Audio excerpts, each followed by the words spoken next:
기도합니다.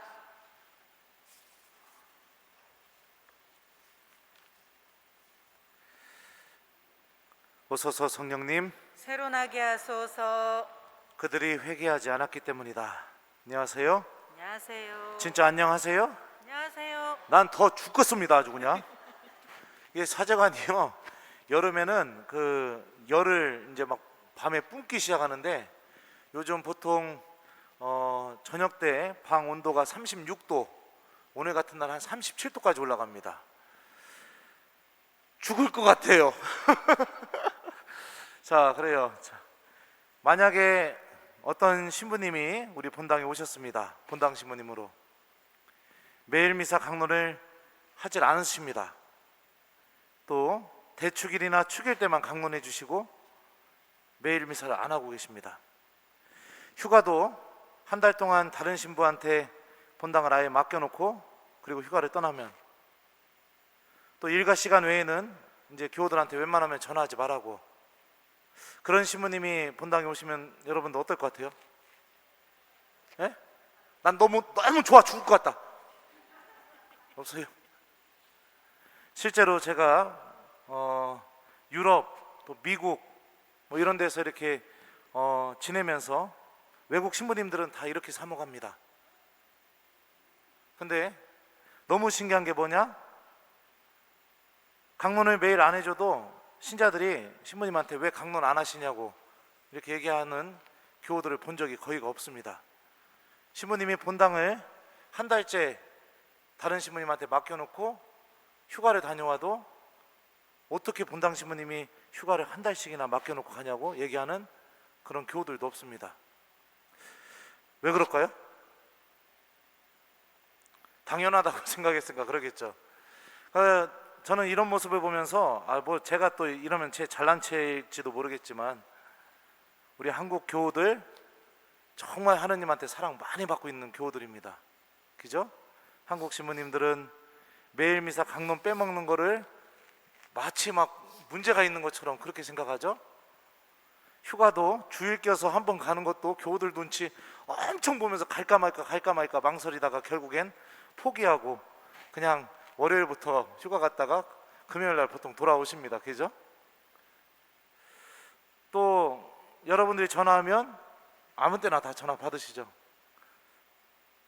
또 어떤 일이 있냐면, 뭐 식사 중에 어떤 교우가 병자성사 달라고 하면은 숟가락 딱 내려놓고 바로 병자성사 주러도 가십니다. 더군다나 여러분들 본당 신부님은 미사 끝나고 나갈 때 하느님 말씀 기억하게 하면서까지 나가게 합니다. 그러니 전 세계에서 얼마나 은총을 많이 받고 있는 교우들입니까? 그죠? 예. 근데 우리가 이렇게 아무리 은총을 많이 받고 있다 하더라도 내 마음이 무뎌지기 시작하고 또 내가 점점 이런 삶에 익숙해지기 시작하면 우리들의 마음과 눈과 귀가 멀어버리게 되는 것 같습니다. 정말로 보아야 할 소중한 것들 바라보지 못하게 되죠. 삶 안에서도 마찬가지입니다. 항상 도와주는 사람을 처음 만났을 때는 그 사람의 도움이 너무나 고맙게 다가옵니다. 그런데 그 사람한테 계속해서 도움받다가 어느 날 그 사람이 도와주지 않으면 어떤 마음이 들어요? 왜 안 도와줘? 이런 마음이 드는 게 우리들 마음인 것 같아요. 그죠? 그러니까 익숙한 것은 고마움, 감사함 이런 것을 보지 못하게 만들고 그게 완전히 당연한 것처럼 여기게 만드는 우리들의 마음을 이렇게 좀 왜곡시켜버리는 그런 힘을 좀 갖고 있는 것 같아요. 또 여러분들도 마찬가지죠. 배우자고 결혼해서 사랑한다고 막 이렇게 해서 결혼을 했습니다. 오늘 아침에 눈 뜨면서 내 마누라의 눈에서 사랑을 보았다. 손 드세요. 회장님 왜 고개 숙이십니까? 그래요. 익숙하다 보면은 회장님이 그렇다고 사랑을 못 본다는 건 아니죠. 농담으로 한 말입니다. 그렇게 소중한 것을 바라보지 못하게 합니다. 그래서 같이 살고 있으면서도 실제로 외로움을 느끼는 부부들이 굉장히 많이 있답니다. 자녀들이 많이 있어도 그냥 집안에 사람들이 많이 있어도 그냥 나 혼자인 것 같은 그런 느낌을 많이 느낀대요.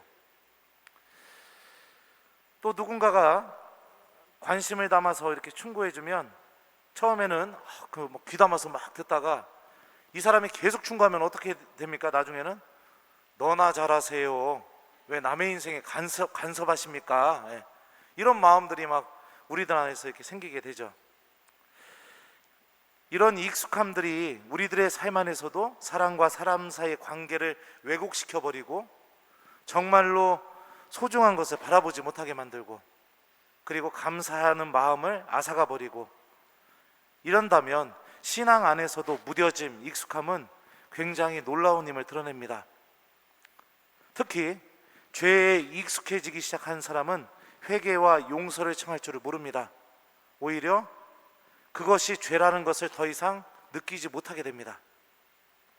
하느님과 멀어져 버리는 것이 내 삶 안에서 이게 굉장히 큰 문제구나, 이것도 생각하지 못하게 됩니다. 하느님의 은총을 많이 받고 있다면 우리들은 대부분의 경우에는 그러면 신앙생활 하기 정말 좋을 것 같다, 야 그러면 기도하기 참 좋을 것 같다, 이렇게 머리로는 생각이 될지 모르겠지만 실제로 은총을 많이 받고 있는 경우, 또 실제로 내가 하느님의 도움을 많이 받고 있는 경우에는 그 은총이, 그 도움이 하나도 우리 눈에 보이지 않게 되는 것 같습니다. 오늘 복음이 그 이야기를 우리에게 해줍니다. 예수님께서 가장 많이 기적을 일으키신 고을들이라고 오늘 복음서 저자는 우리에게 말하죠.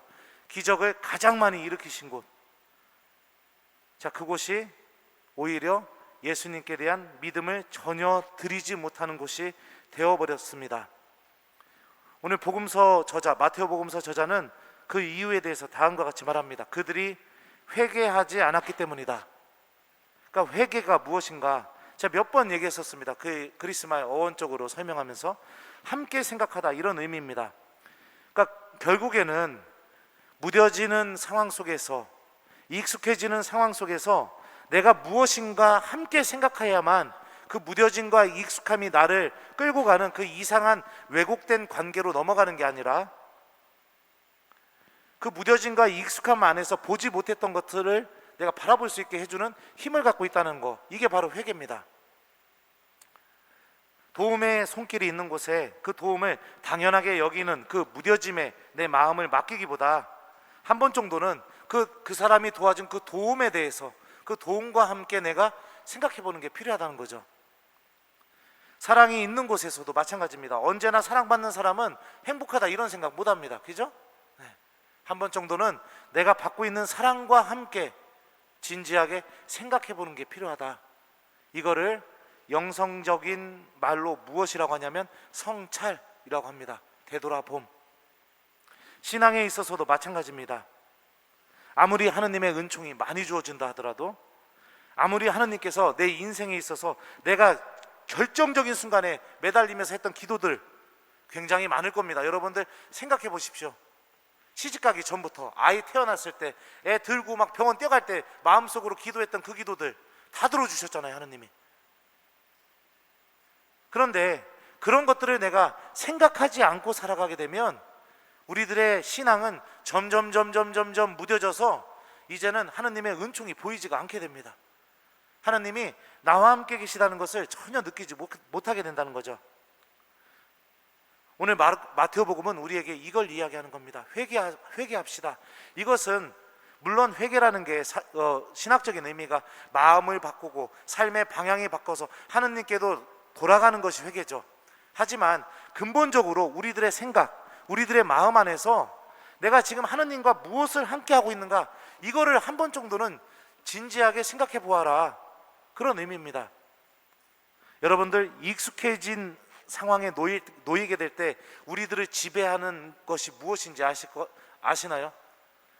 내가 너무나 익숙해진 상황에 놓이게 되면 나를 지배하는 것은 생각이 아니라 느낌입니다. 느낌. 왜요? 매번 똑같은 느낌이 나를 지배하다가 오늘따라 이상한 느낌이 나에게 다가오게 되면 우리는 그때 가서야 그 무뎌짐에서 벗어나게 되는 것을 생각하게 되거든요. 그러니까 느낌이 지배하게 되면은 조금만 더 기분 나쁜 느낌이 다가오면 막 폭발하게 되고, 조금 더 새로운 거, 조금 더 특별한 거, 이런 게 없으면은 그 안에서 새로움이라든지 그 안에 담겨져 있는 소중함이라든지 이런 것도 전혀 못 보게 되고, 그냥 그런 느낌이 지배하는 상태에서 우리들이 계속해서 머물게 됩니다. 하지만 생각하는 삶은 그 느낌이 지배하는 그 굴레 안에서 절대로 보지 못하는 것들을 보게 만들어줍니다. 한 번 정도는 내 신앙생활이 너무나 무뎌진 것 같고 아무 느낌이 느껴지지 않게 되고 그냥 이렇게 시계추처럼 아무 생각 없이 신앙생활을 하는 것처럼 그렇게 여러분들이 느껴진다면 오늘 복음 말씀을 기억해 봤으면 좋겠습니다. 쉽게 얘기하면 은총이 차고차고 넘칠 대로, 다시 얘기하면 뭐라고요? 예? 복에 겨워서 고마운 줄을 모르는 겁니다. 솔직히 말하면 그런 겁니다.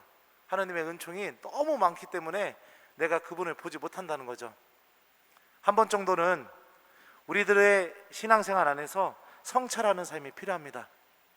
하나님께서 오늘 하루를 허락하신 그 은총과 함께 생각하는 삶, 또 하루하루 미사 때마다 나에게 들려주시는 생명의 말씀과 함께 생각하는 삶, 이런 것들이 우리들의 삶 안에, 우리들의 신앙 안에 자리 잡혀 있어야 우리들은 그 무뎌짐과 익숙함의 유혹에서 벗어날 수가 있게 됩니다. 제가 독일에 가서 미사를 드릴 때 거기 신부님이 평일 미사를 한 번도 안 하길래 제가 한 번은 한국 신부님이잖아요. 그럼에도 불구하고 선생님, 그 담임 선생님의 도움을 받아가지고 강론을 한번 준비해가지고 평일 미사 때 강론을 한번 해준 적이 있었습니다. 떠듬떠듬 그냥 읽었어요. 근데 미사 딱 끝나자마자 수녀님들과 막 신자들이 박수 치면서 얼마나 감사하다고 하는지 저는 그때 알게 됐었죠. 그러니까 이런 익숙함에서 벗어나려면 여러분들, 하느님께서 매번 주시는 이 은총의 특별함을 체험하려면 우리가 한 번 정도는 진지하게 생각해보는 삶이 필요합니다. 우리 저녁 기도할 때마다 성찰하는 시간이 있죠. 그 시간 굉장히 중요한 시간입니다. 내가 오늘 무슨 말을 했었는지, 내가 오늘 하느님의 은총을 어떻게 사용했었는지, 또 내가 오늘 하루를, 시간을, 사람들과의 관계를 어떻게 대했었는지, 이런 것들을 들여다보는 시간이 있어야만 우리는 정말로 고마운 상황 안에서 고마움을 볼 수 있고, 사랑의 상황 안에서 사랑을 볼 수 있고, 하느님과의 관계 안에서 그분께서 주시는 은총을 볼 수 있게 될 겁니다. 오늘 코라진, 벳사이다, 카파르나움, 그 고을들이 우리들의 마음이 되지 않기를 저도 희망하고, 또 저는 여러분들을 위해서도 그렇게 기도하겠습니다. 우리들의 신앙생활에, 또 우리들의 믿음이 코라진, 벳사이다, 카파르나움 안에 갇혀있지 않기를 바라면서 숙제 줄게요. 여러분들 오늘 하루 잘 마무리하시면서 오늘 한 번 정도 성찰하는 저녁을 가져봤으면 좋겠습니다. 주님께서 오늘 나에게 어떤 은총을 주셨을까? 내가 보지 못한 은총이 무엇일까? 주님께서는 오늘 나를 어떻게 붙들고 나와 함께 동행하셨을까? 이런 기준에 맞춰서 좀 한번 진지하게 오늘 하루를 좀 되돌아보셨으면 좋겠습니다. 그러면 감사할 게 천지일 겁니다. 회개하는 삶, 이거는 막 모든 것을 다 바꾸는 게 아니라 내가 하느님과 함께 고민하고 그분 말씀과 함께 내 자신을 들여다보고 그러면서 생각하기 시작하게 될 때 회개하는 삶이 우리들 안에서 시작될 것입니다. 그들이 회개하지 않았기 때문이다. 아멘.